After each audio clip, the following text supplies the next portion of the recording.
Okay, I think we're ready to begin. Welcome, everyone. Uh, and thank you for joining us. I'm James Shaheen. I'm Tricycle's editor-in-chief, and I'm happy to be with you today to discuss Buddhism and AI with Nikki Mirghafori. But before I introduce Nikki, I have a few notes. This is a Tricycle premium event, so a special welcome to our premium subscribers.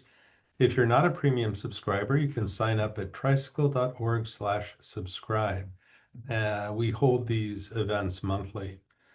Tricycle is a nonprofit, and if you'd like to learn more about our mission or donate to Tricycle, visit tricycle.org/donate. We'll be leaving time for questions at the end of this hour-long session. You can ask a question by typing it into the Q&A tab at the bottom of the screen.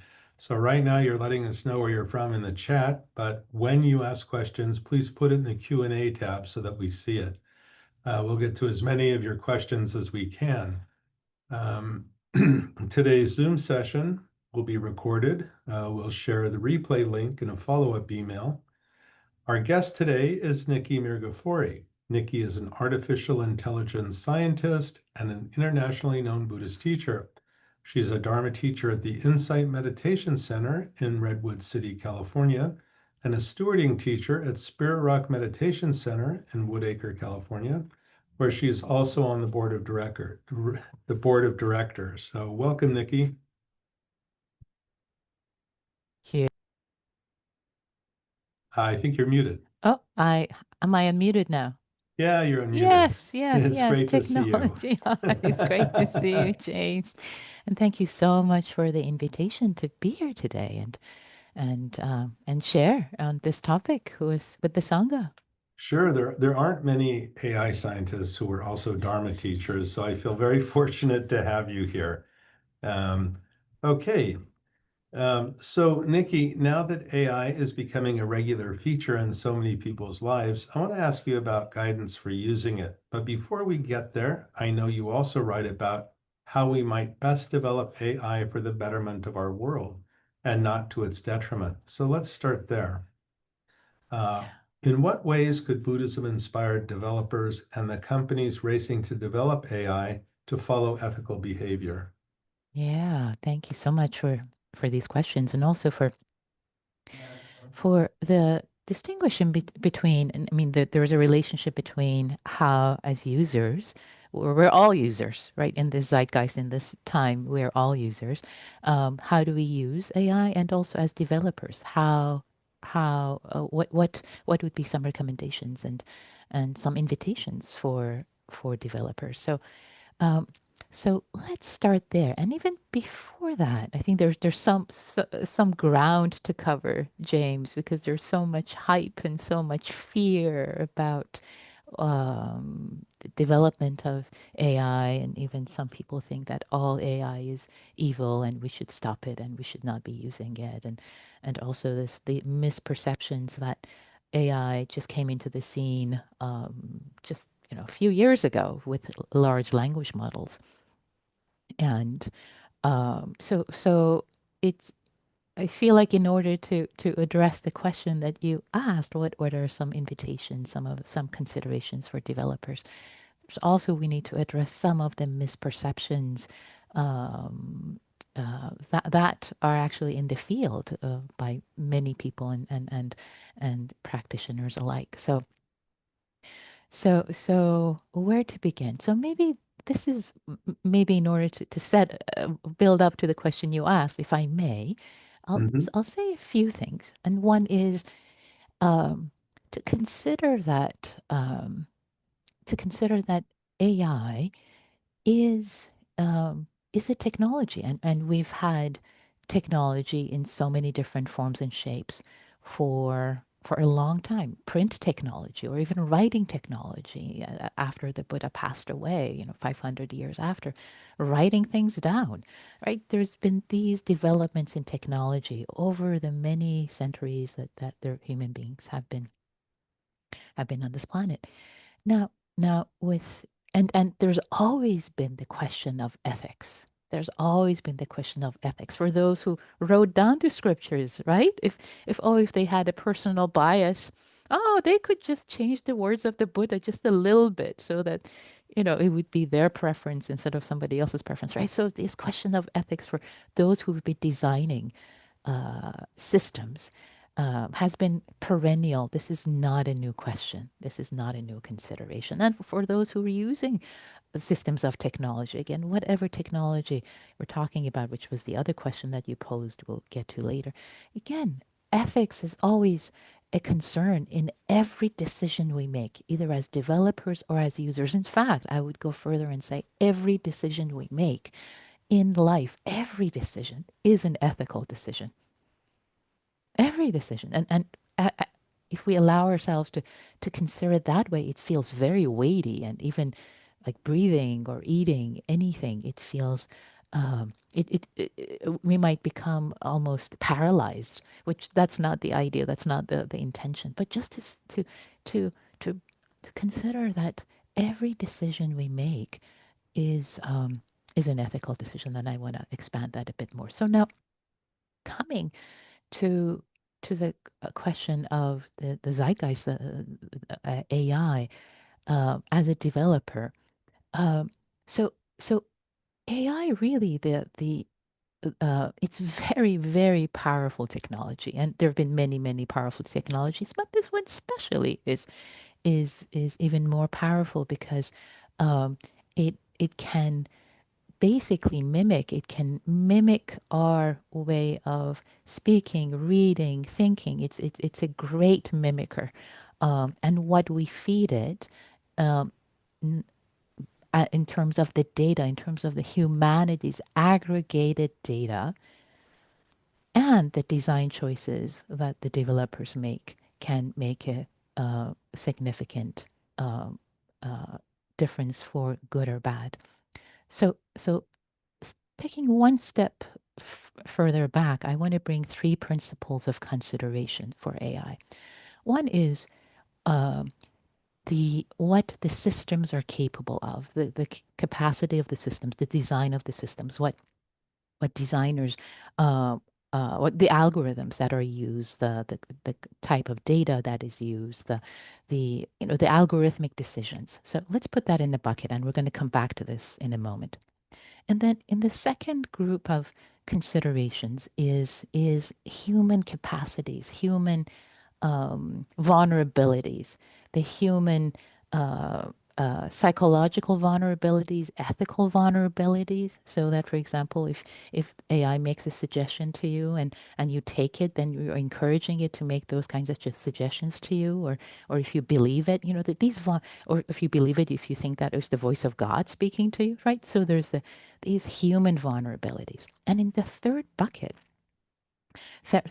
of considerations is the incentive considerations, the incentives that are impacting humans, and also incentive structures that are also impacting the decisions that the programmers and the developers are making. And those incentive structures, especially if they are about monetizing time spent on the system, monetizing eyeballs, not incentive systems that are trying to serve the world for the better, solving humanity's problems towards kindness and compassion. So there's the interaction of these. So it's not just the what developers are capable or putting in. It's so that's one. I mean, I'm trying to cut up the cake in different ways. So one way to slice the cake is to consider, oh yeah, these are the interaction between these different areas. Another thing to consider to also bring in here is I so appreciate that this program today was the invitation went out as interdependent intelligence, and I really want to emphasize the idea of interdependence, really leaning into the interdependence. So so AI really is a mirror. What AI is doing, the algorithms, the behavior is a mirror of humanity because of the data that we've been feeding it. It's basically it's a pattern recognizer. It's seeing the patterns and and basically acting based on those patterns. Similarly, with the designers, it is our ethical con, both our ethical conduct or ethical compass, which are influenced by the incentive systems, which again are closely related to the ethical compass of not individual but also society. So AI is really an interdependence. There's no separate agency for AI and not so much separate agency for us anymore. It's an interdependent agency uh, that that is being co-created from our ethical structure and how we are programming and the data that we're feeding. So having set up a little bit of the framework, now I want to go back to the question that you asked. So thanks for being generous with me as I'm setting up all these considerations. So now the the if the question that you posed is what are some of the invitations and considerations for developers of these systems? Whew, huge, right? So to consider that these developers are us, human beings like us, who are within this framework of humanity, or within this framework of ethical structure, within this framework of incentive structure. Um, so so with that also holding power to influence many and um, the considerations for fairness, considerations for lack of bias, considerations for compassion, for wisdom. Like why not just what the system can do? And I can tell you that technology and technologists have come a long way. When I was an undergraduate and I was in grad school in computer science decades ago, I'm going to date myself. There were no courses on ethics of engineering or ethics of AI. And I got my master's and PhD in AI almost 3 decades ago. Um, there were no courses about ethical considerations, and I can't tell you how many technical talks, presentations I went to, and people were doing things without any consideration for the outcome, just because we can, the race to be first, and to say that yes, I still see that in society, um, and yet there is so much more consideration given right now. There are courses almost at so many universities. I can't say almost every university because I don't know, but so many universities now have ethical programming and ethical conduct. Um, Ethical engineering courses. There are so many nonprofits that have sprung up. May a thousand flowers bloom about the ethics of AI, how to bring benevolence, how to bring kindness, how to really become more. Um, uh, how to educate developers and many developers are coming together and if you look at so many companies now there are roles for ethical the chief of ethical AI etc etc so we population usually doesn't see this the populace doesn't see the efforts that are going on everywhere we see the headlines we see the race to the bottom of the brainstem, as folks at the Center for Humane Technology have termed it. So we see the bad news, of course, and as humans, we have a bias for negativity and for fear and for being overwhelmed. So it's so again leaning into what are the considerations, so many considerations for developers and also so many considerations for users as well. Maybe I'll just pause there. I feel like I've been talking for a lot, so I'm going to pass it back to you, James, to Okay, I continue. don't want to take us too much off topic, but it's true that new technologies have always raised ethical questions. And it's true that there has always been a social cost. I mean, the printing press put the monk scribes out of work, if you want to look at it that way. Or mill workers were put, seamstresses were put out of work by mills. So that has always happened. I think, though, that AI feels so much more sweeping. I mean, I don't know how much of it is fear-mongering, but whole swaths of society would be rendered unemployed when they deploy these new technologies. So I think that's in a way why people felt, but this is different, in the same way that they felt that um, the development of nuclear weapons. Well, this is different, and it feels like one of those moments where it's different. But it's true. We don't see behind the scenes how many people are working and how hard they're working to make more ethical decisions in the deployment of AI.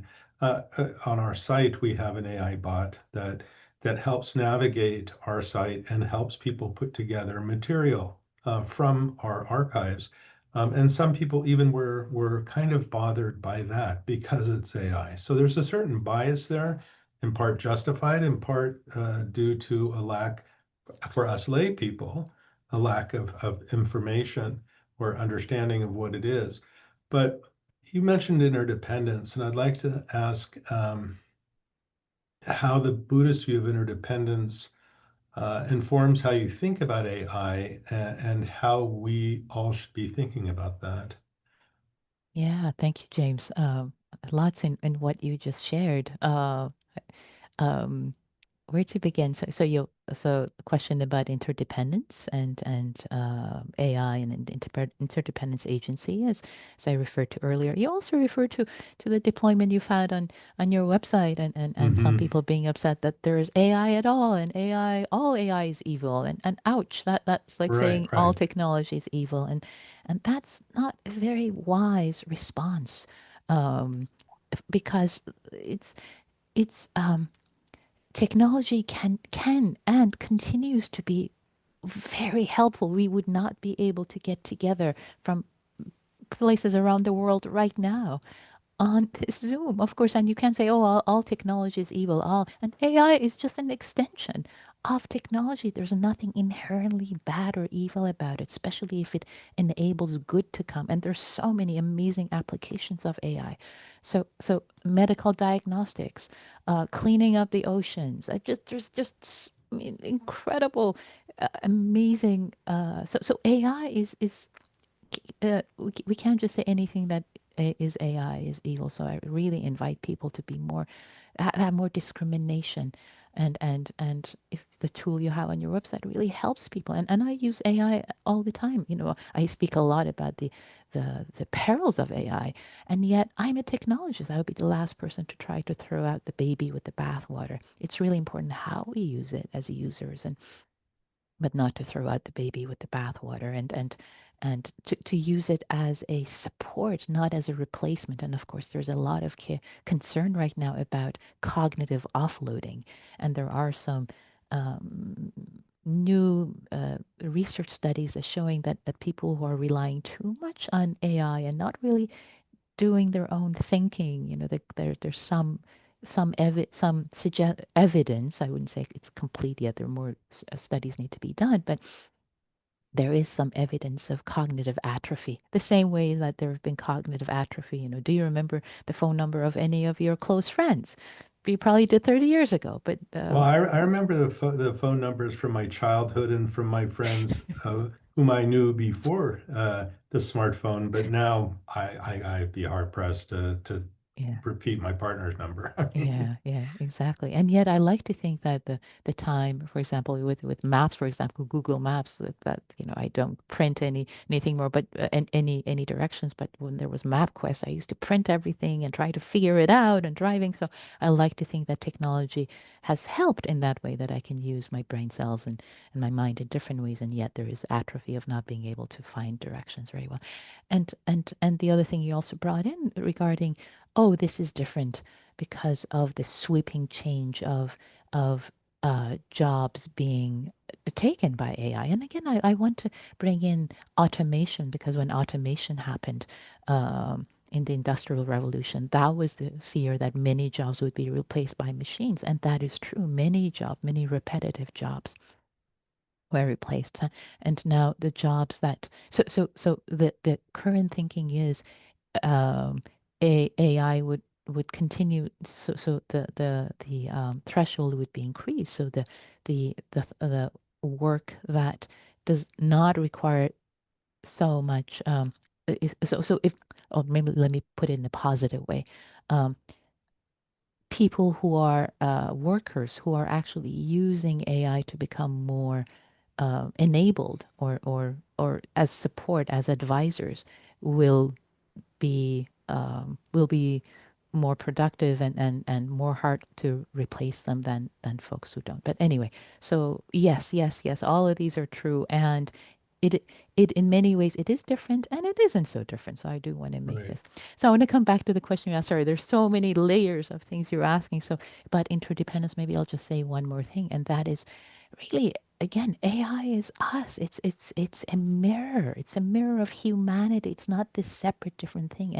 And in the view of Buddhism, I do want to connect it with the primary teachings in Buddhism, that the insight that all things are empty and without self, anatta, and there is no fixed abiding essence. And really, all things arise from the causes and conditions of their interaction. So basically, instead of if into something individually existing, or an AI individually existing, or a human ethical system individually existing, it's basically, we are what, it's not that things ultimately are, but it's what they mean or are for each other. So it's really about this relationality of AI and human beings, and our choices and our interactions, that creates this interdependent agency that we have. So many Mhm. examples. Maybe I'll pause, because there's, examples that I can think of. Like, for example, if you are interacting with an AI system, and it's by the way, recommendation systems that have been around for, I think Netflix had the first recommendation system, maybe started about 30 some years ago. AI systems have been around for a long time. Users have been using AI systems for a long time. So say Netflix, Amazon, shopping, whatever, gives you a recommendation.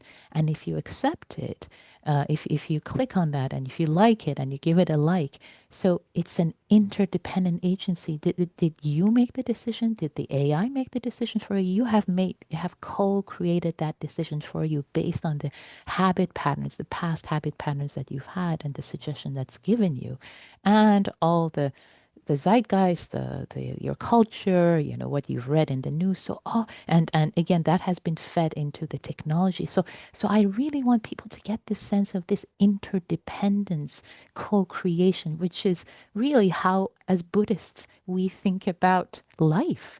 It's not that I inherently exist and you inherently exist. It's all co-created in this interaction.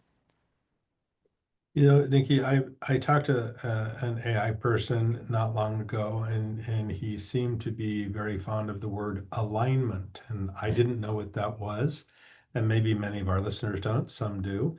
But he talked about alignment with regard to AI. Could you explain what alignment means, and then explain how it relates to what you were just talking about? Yeah, thank you for that question. Such an important concept, and yet alignment is bandied about so much. So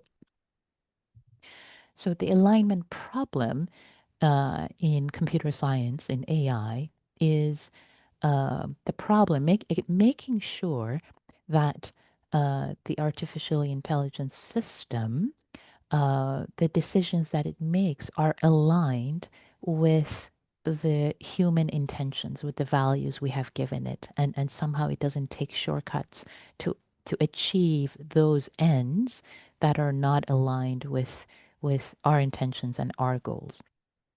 And there are there are many different dimensions of the alignment problem, but I'll mention two. So the alignment problem, one aspect of it is, for example, in the hypothetical situation that, say, you have a system and you ask it to reduce to reduce all suffering. You have patients in, let's say, patients at a hospital, and you have an AI agent system and say, oh, reduce suffering in the hospital. Find ways to reduce suffering as a goal.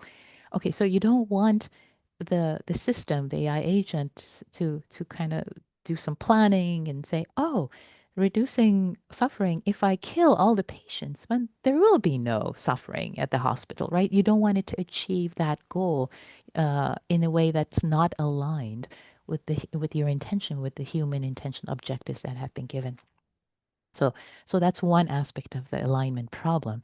Another aspect of it, which really ties into um, AGI, artificial general intelligence, which again itself has multiple aspects of whether just behaving as generally intelligent or whether actually developing consciousness and sentience, which again, all of these, this is a hairy area. There are lots of sub considerations. So in that case, again, alignment problem is to make sure that the system is designed in such a way that it doesn't uh, come up with its own goals that are not aligned with humanity. So anyway, that's the alignment problem. And and yet, what the suggestion um, we have with a group of colleagues and that we've thought about this is to consider the alignment predicament, to think about it not so much an alignment problem, which is more of it's more of a technical problem, a computer science problem of trying to figure out how to do this, but really an alignment predicament. And the alignment predicament is more uh, not just making so the alignment problem is when you're clear about what goal you have, but the alignment predicament is more like what are the appropriate values, what are the worthy ethical systems and values, and there's such a coevolution, an interplay of human and AI, as well as so many different systems of ethical values. So what are the appropriate values and the interplay of that between? So I like to bring in the consideration of the ethical predicament instead of the ethical, ah, alignment predicament rather than simply the alignment problem. I hope that was clear. Yeah, I think so.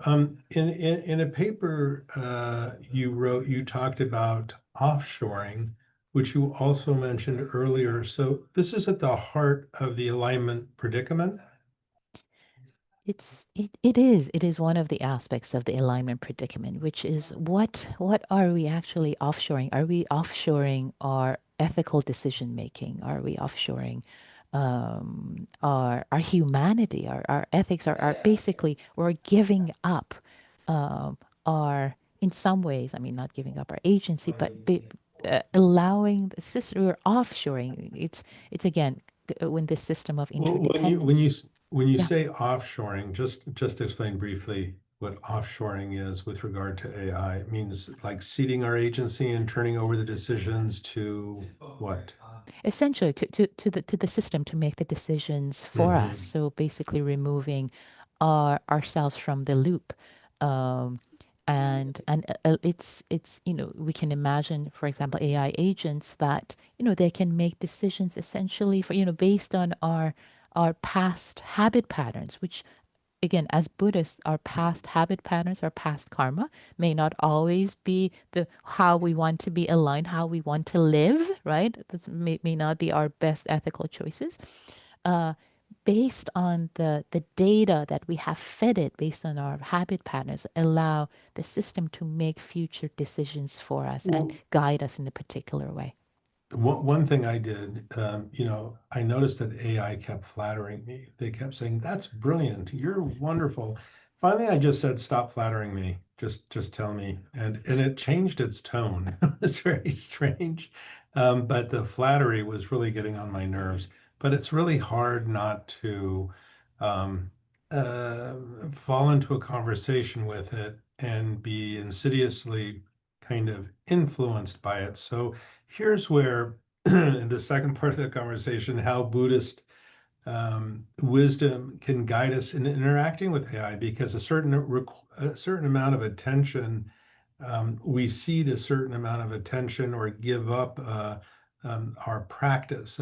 But how do you remain, even with social media, not to mention AI, how do you deploy these Buddhist practices in order to continue to own your own attention and not fall into this pool of the this large language model pool, which can be useful, but also it can go a little bit haywire and you can fall into it. Yeah, that's great, great question. And I so appreciate, James, what you just shared about your interaction with the language model, large language model. Like, stop it. I don't want flattery. Like, yeah, and what you just shared is actually one of the elements of creating ethical structures or creating a way to interact, or creating some guardrails ahead of time or even in the middle. And what it required from you was awareness, right? You became aware, like, wait, it keeps flattering me, like, oh. And then It besides, does. right? So there was awareness, right? Sati, mindfulness awareness, well, a word by any translation, sati, mindfulness awareness translation. So you became aware that, oh yeah, this is the pattern that's happening. Look at that. And besides awareness, then you had a moment of choice. Like and there was awareness externally and awareness internally again, just as taught in the Satipatthana Suttas, four foundations of mindfulness. Awareness externally, awareness internally, and then you became aware. Okay, how is this impacting me? Oh, my ego likes it, but is this really good for me? Maybe not. Okay, so all right, wise action, right? We have the whole eightfold path right there, James, in the eightfold path. Like, yes, this is not helpful. Please don't do that anymore. So it's all acting with wisdom, compassion, and with care, with awareness. This is a fantastic example, James, for what I want, for some of the invitations and guidelines I want to give. One is, uh, again, awareness, to be aware of discerning what is happening, especially in our moments of weakness, when we're more tired, when we're weak, our decision making is not so good. I know that, late at night, it's much easier for me to, for example, I don't know, keep playing the chess. Oh, yeah, chess games. Like, okay, it's best to go to bed now. Like, my brain is toast. So, being really aware of what state of mind internally, externally. So awareness, really mindfulness. And then the the awareness of, is what I'm doing, is what is happening right now, is it wise, is it helpful, is it kind, is it for the benefit of myself and other human beings, and also to bring the ethical dimension right in there. And I want to expand on this ethical dimension, if I may, for a moment, by telling a Buddhist parable, which has become my favorite Buddhist story of the four chickens. So um, one person was given a chicken and told to go and kill the chicken, and the person goes behind the shed and kills the chicken. The second person is given a chicken and told to go behind the shed and kill it, and they go and they come back and say, I cannot kill the chicken because there were other people watching me kill the chicken. A third person is given a chicken. They go behind the shed, they come back, they say, I can't kill the chicken because the chicken was watching me. The chicken's eyes were open. I couldn't do it.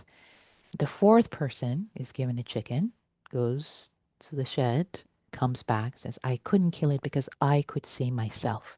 I could see what I was doing. And in this story, I love this progression of ethical integrity and and in so many ways, whether others are watching or the chicken is watching or I am watching, I can see myself. I can see what is happening. So that ethical integrity of, even if nobody is watching, how you are interacting in the middle of the night alone with an AI system and saying, "Oh, just write this paper for me. It's due tomorrow." Like, are you doing that? I am watching, and that's how. Also, there's. I want to connect this with the research that has been done with the what's called ethical slippery slope. And we're all prone to ethical slippery slope. And this was a study that was done where subjects were brought in, and they were kind of tempted. The setup was such that they were tempted to lie a little bit. They were given photographs of jars of coins, and they were supposed to estimate how many coins there were, and the setup was such that if they overestimated a little bit, they would get more money, and their partners would get less money. So they were just slightly tempted to overestimate at the beginning. So, and then there were in fMRI machines to see the activity of their brains also. So it turns out that at the beginning of this long series of study estimates, if they overestimated a little bit, then their amygdala, their amygdala would light up more. Of course, the brain is very complex. All the brain lights up all the time, very highly interconnected. And yet the amygdala was a little more overactive, implying that they were getting uncomfortable. There was some discomfort about like, oh, this doesn't. I'm lying. Like, oh, so the body was their compass. The body was the compass that, yeah, doesn't feel right. And yet, as they continued in this study, and they lied more and more, overestimated more and more and more and more. And by the end, by the way, they were overestimating the number of jars by almost twice as much, which is Mhm. incredible, right? And yet their amygdala became less and less and less and less active. Ouch. So it's the slippery slope. It's dulling our our internal compass of ethics. So that's why this is so important not to fall into the slippery slope, interacting with technology, interacting with AI. Yeah, before I jump to the questions, because we have so many, I just wanted to tell you, if you put your question in the chat, please copy it and put it into the Q&A because that's what I'm looking at. But Nikki, you said one thing about embodiment, and just an observation before I start taking questions.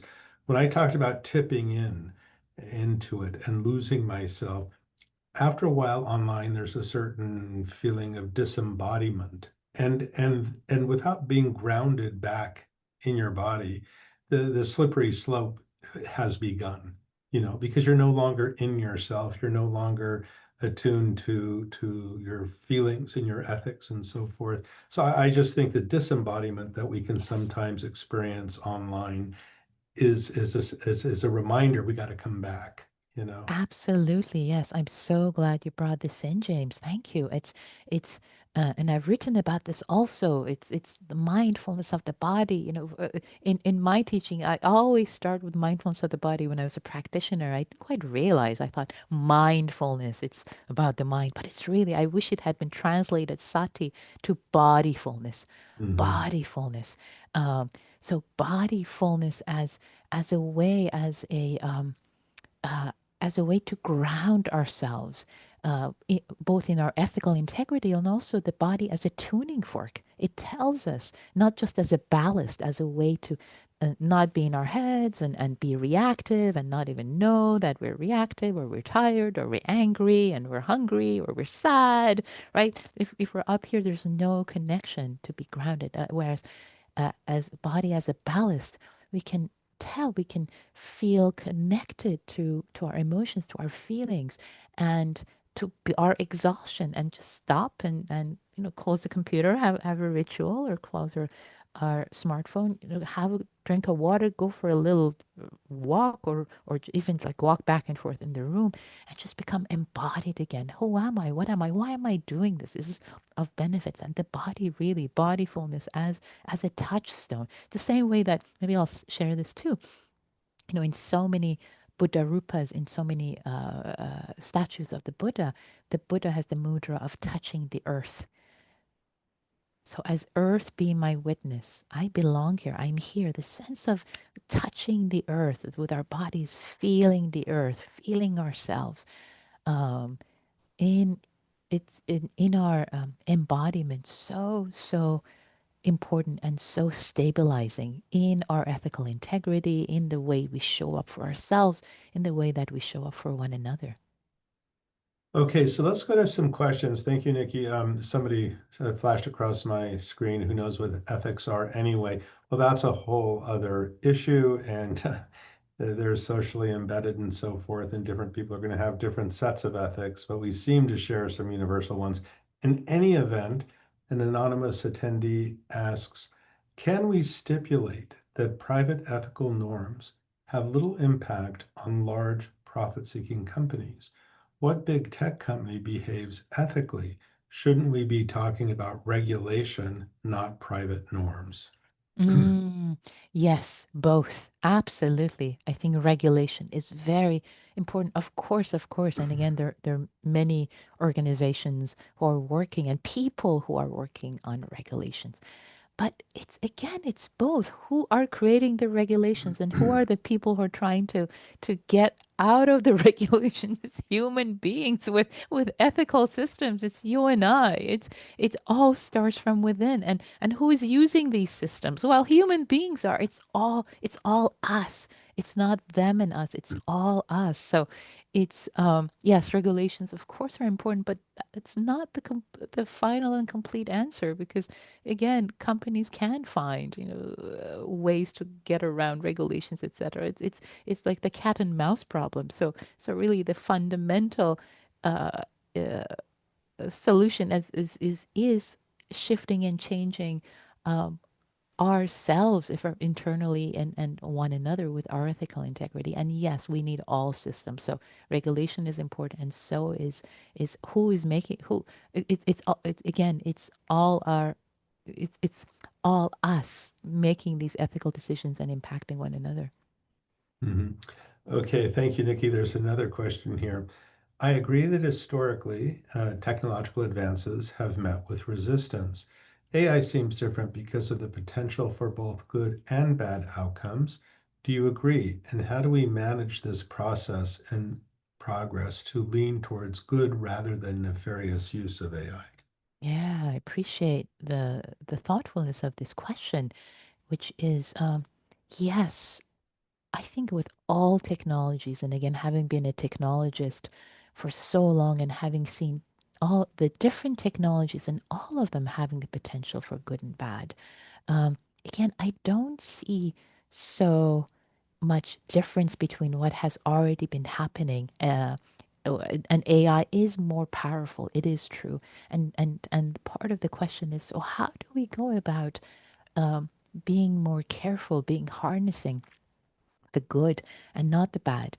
And um, I would say that seeing technology, seeing what is happening behind the scenes with the various technology companies, there are so many well-intentioned, good human beings who are trying so hard to develop AI for the betterment of humanity. I wish there was more good news being shared with the public about the good that is actually happening in AI. Not just to balance the fear mongering, the fear that we have. Yes, there are many things we absolutely need to be concerned about, and just to say, and also many people are so afraid of machines becoming sentient and killing us all and the AGI scenario.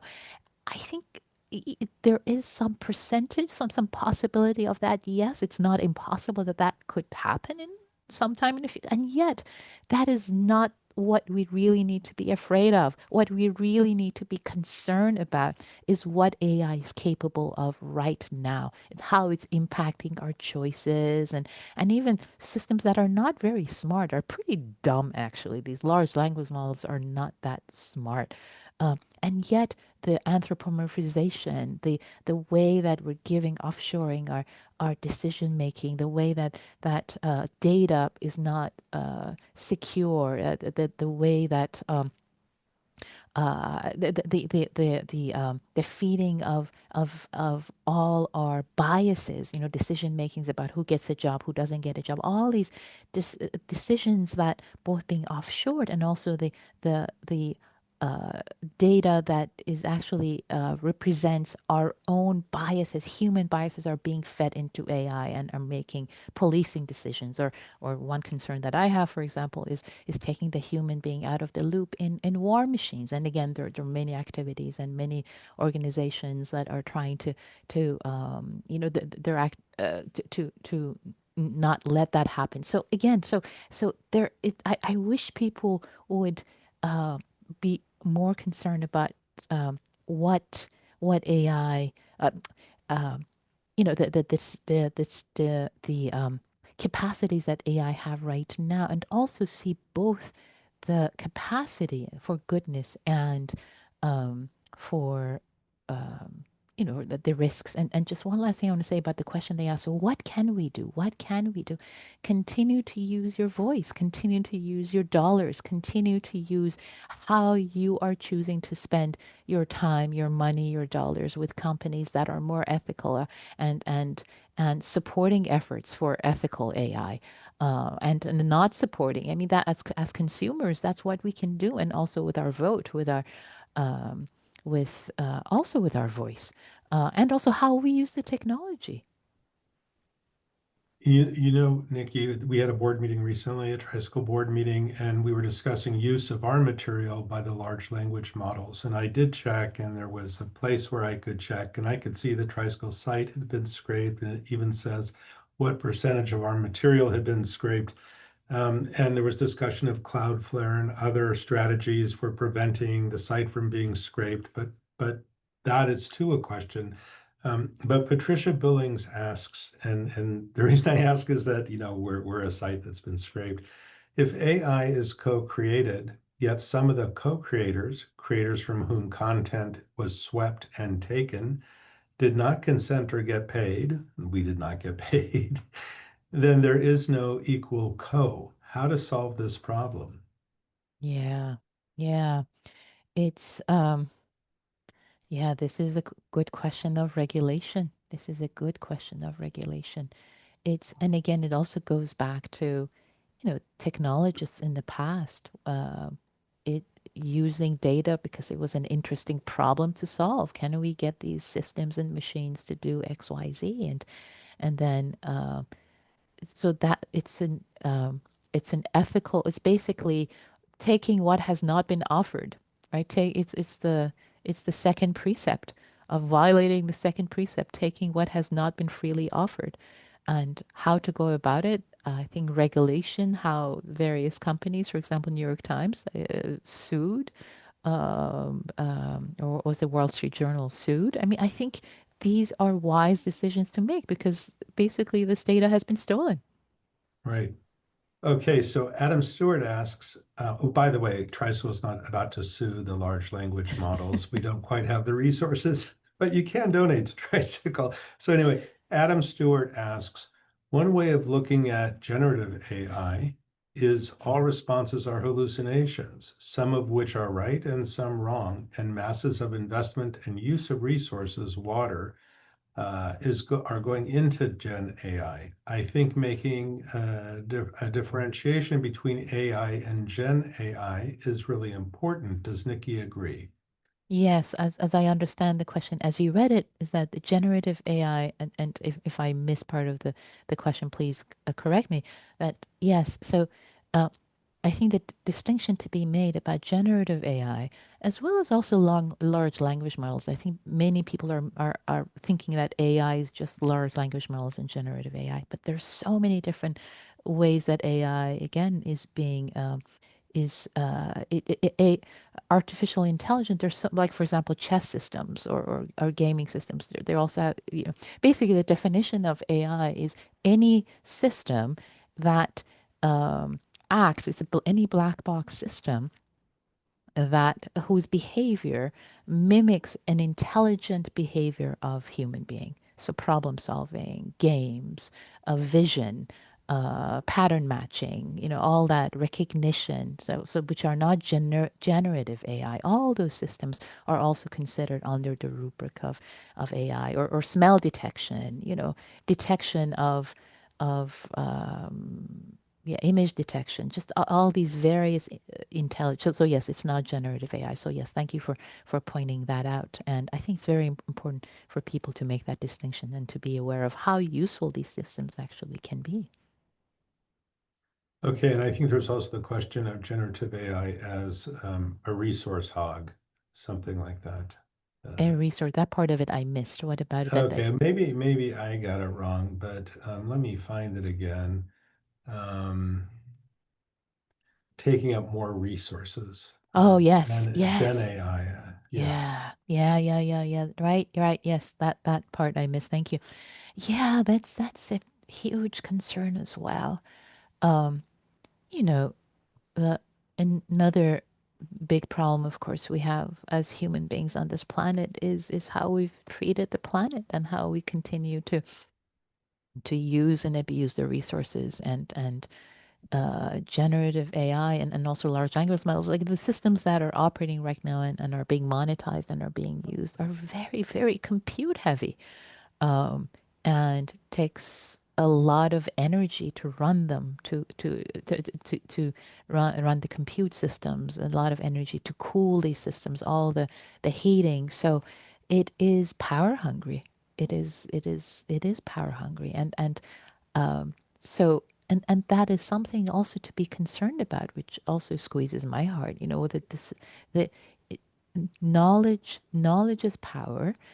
Wisdom is even more powerful, and these systems give us knowledge, but not necessarily wisdom. So how can we balance using them for the benefit of all beings, or for betterment of of this project of life, and yet being concerned of how power hungry and how basically they're using resources. I think that's very important as well. Okay, there are two questions about jobs, taking away jobs, and I know I mentioned it earlier, and I think especially of young people who keep switching their focus because they don't know which jobs will be eliminated by AI. How do you view this?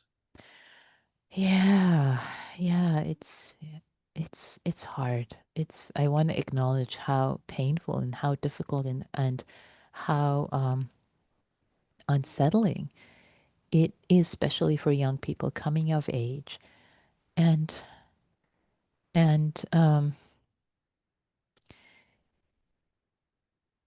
and primarily, I think what I would think again, feeling the pain, feeling the anxiety, feeling the not knowing, and the question becomes, as as um, as a young person, how can I cultivate, or that I actually at any age, how can I first of all prevent offshoring of my cognitive and mental abilities so that I continue to stay sharp, and not have cognitive decline in the abilities that for example that I'm not learning anymore. Again, in education, it has become quite an issue now, the not learning. And yet with the issue of jobs, um, it- life is uncertain. It's always been uncertain. There's this concept that I've heard in Buddhism a little bit, impermanence, right? So it's this sense of, it is sad, it is painful, and it is like this. It is like this.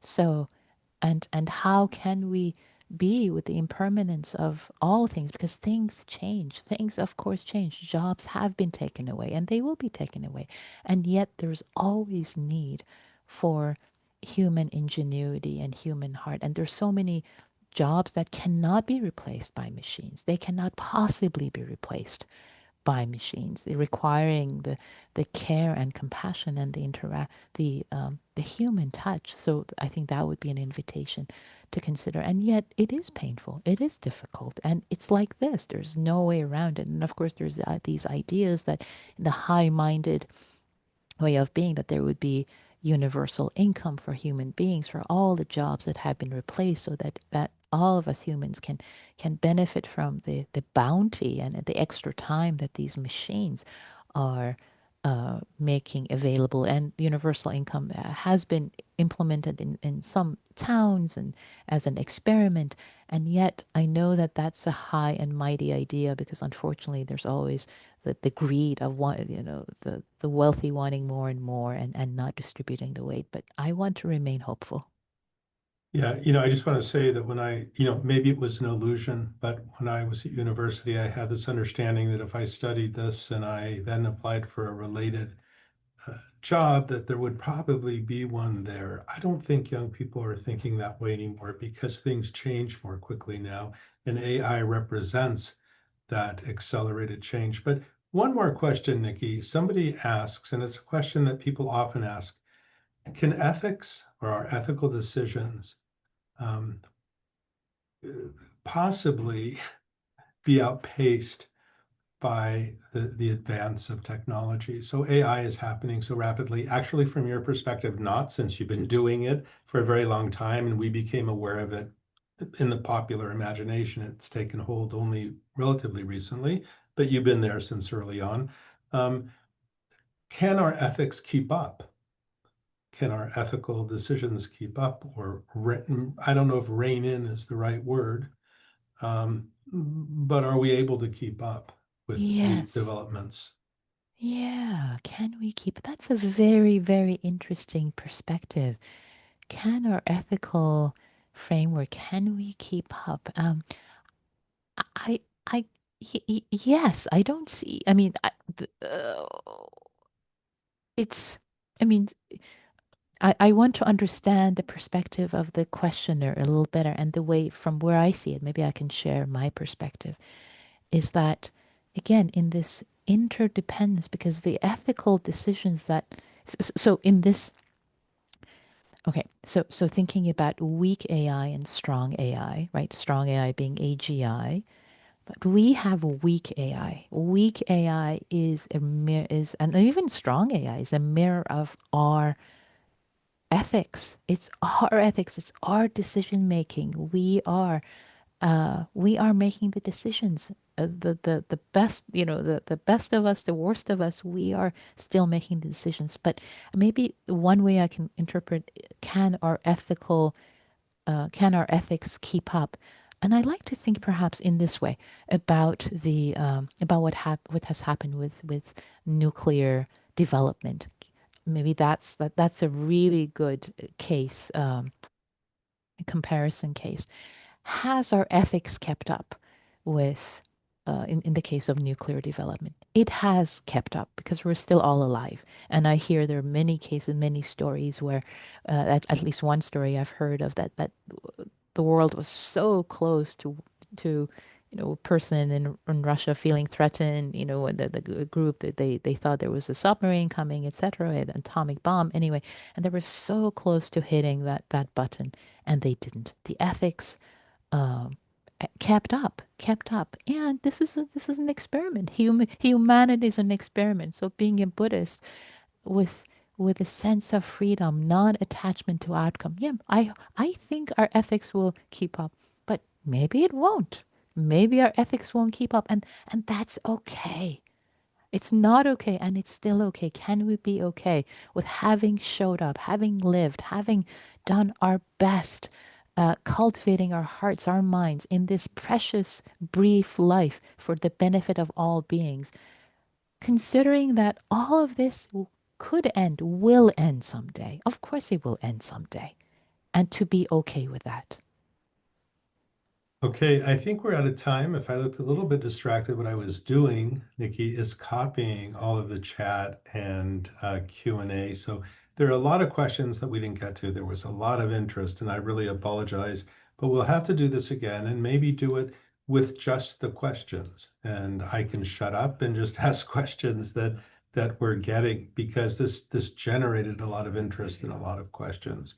Um, but before we go, Nikki, and before I close, do you have, you've been doing this for a very long time. Do you have any final thoughts, or what's top of mind for you with regard to AI? And we'll go a little bit over. Whew, gosh, where to begin? So I would say that I'm involved with a couple of organizations, a couple of nonprofits, and we're writing and thinking and doing the little that we can. and about the ethics of AI. And then I can, on my website, there's some writings and some pointers, and more is happening. So it's an ongoing problem. It's an ongoing issue. And as a Buddhist practitioner, um, I think it's for me to do the best I'm able to, and this is what I wanted to really transmit with the last question. And I want to say that all of us, especially, I'm involved with with a group called AI and Faith, and there's a Buddhist subgroup of both practitioners and academics, and we get together and write and think and discuss and as practitioners, as Buddhists, doing the best we can in this world, in this impermanent world. We are here for a very brief amount of time, each of us, and and doing the best we are able to for ourselves, for others, and without attachment to outcome. Again, we have um, north stars of I have a north star of integrity, of service, of doing the best I can, knowing that there's ignorance everywhere. I have ignorance. Everybody has ignorance. And yet trying the best we can to serve, to be the best version of ourselves, and serve humanity. And and also knowing that it's not perfection. It's the three characteristics. It's impermanent, it's imperfect, it's impersonal. It's impermanent, imperfect, impersonal. So, can we still live? Can we still love? Can we still toil and do the best we can, knowing that it's all impermanent, imperfect, impersonal, and we cannot make it otherwise? But can we still love and be compassionate and as wise as we possibly can in this birth, in this precious human birth? And it applies to AI, it applies to every other endeavor we take. And not taking, yeah. So I think those are my concluding words. Well, that's a lovely way to end. I can answer one question that came up. Will this be recorded? Yes, it's been recorded, and everybody who attended and everybody who wasn't able to attend but signed up will get a copy of this, a link to this recording. So thank you, Nikki, and thanks everyone for joining us. If you want to know more about Nikki, we're putting in the chat and have been putting in the chat a link to Nikki's site. Um, Again, we'll send a replay of this event and a follow-up email later today. Again, Tricycle is a nonprofit. If you'd like to subscribe, visit tricycle.org/subscribe. It's the best way to support us. If you'd like to donate to Tricycle, visit tricycle.com. I'm sorry, tricycle.org/donate. Thanks again, and we hope to see you soon. And thank you, Nikki. It's always a pleasure. So we'll have to catch up soon, right? Thank you so much, James. Thanks for the invitation and the opportunity to share a bit on this topic. And I hope it was of service. It certainly was for me. So thank you, Nikki. Thank you. Thanks so much, everyone. Thank you. Bye-bye. Bye.